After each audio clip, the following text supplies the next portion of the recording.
America অনুমতি দিয়েছে। তাহলে আমাদের স্বাধীনতা সার্বভৌমত্ব কোথায়? আজকে আমেরিকার কাছে আমাদের স্বাধীনতা সার্বভৌমত্ব জলাঞ্জলি দিয়েছে। পররাষ্ট্র উপদেষ্টা বলেছেন বিএনপি এবং জামাতের সাথে কথা বলেই তারা এই চুক্তি করেছে। তার যে কত বড় সত্যতা আমরা দেখি, সংসদে তারা এই চুক্তি নিয়ে কোনো আলোচনা করছে না, বিএনপিও করছে না, জামাতও করছে না। এত বড় দেশের আমাদের ক্ষতি হবে, আমাদের দেশে এত বড় ক্ষতি ভেবেও তারা এর বিরুদ্ধে তারা সংসদে আলোচনা করছে না। প্রিয় বন্ধুগণ, আমরা এইরকম একটা ভয়ঙ্কর চুক্তি, একটা গোলামীর চুক্তি, সেই গোলামীর চুক্তি বাতিল করার জন্য সরকারের কাছে আমরা দাঁড়িয়ে জানিয়েছিলাম। সরকার সেই চুক্তি বাস্তবায়নের দিকে যাচ্ছে। ওই বিমানের চুক্তি করেছে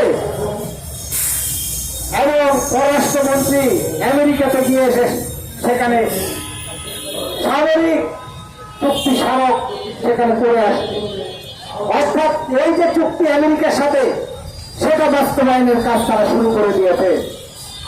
এই ভয়ঙ্কর কাজ বর্তমান সরকার করছে এবং বর্তমান বিরোধী দলের নামে যারা আছেন তারাও আজকে সরকার দলের মতো একই কাজ করছে। এর বিরুদ্ধে বামপন্থীরা রাস্তায় আছে, দেশের জনগণ রাস্তায় আছে।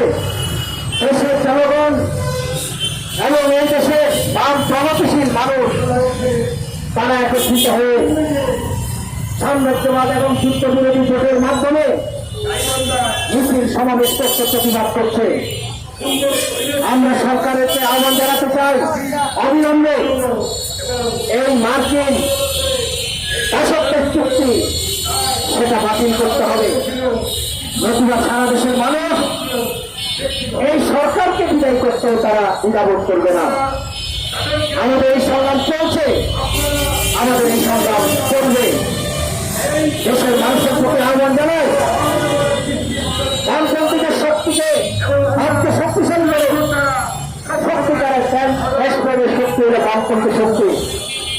আমরা বাসক সহ বামপন্থীরা দেশের জনপ্রিয় মানুষ সহ দেশের স্বার্থে রাজপথে আমরা লড়াই করছি। আসুন সেই লড়াইকে আমরা শক্তিশালী করি। আগামী দিনে আমাদের সে লড়াইয়ে আপনার সে রাজপথে থাকবেন সে আশাবাদ ব্যক্ত করে আসা ঢাকা মহানগরের থেকে আজকে এই সমাবেশটা আমরা শেষ করছি। আমাদের একটা মিছিল হবে, আপনার সবাইকে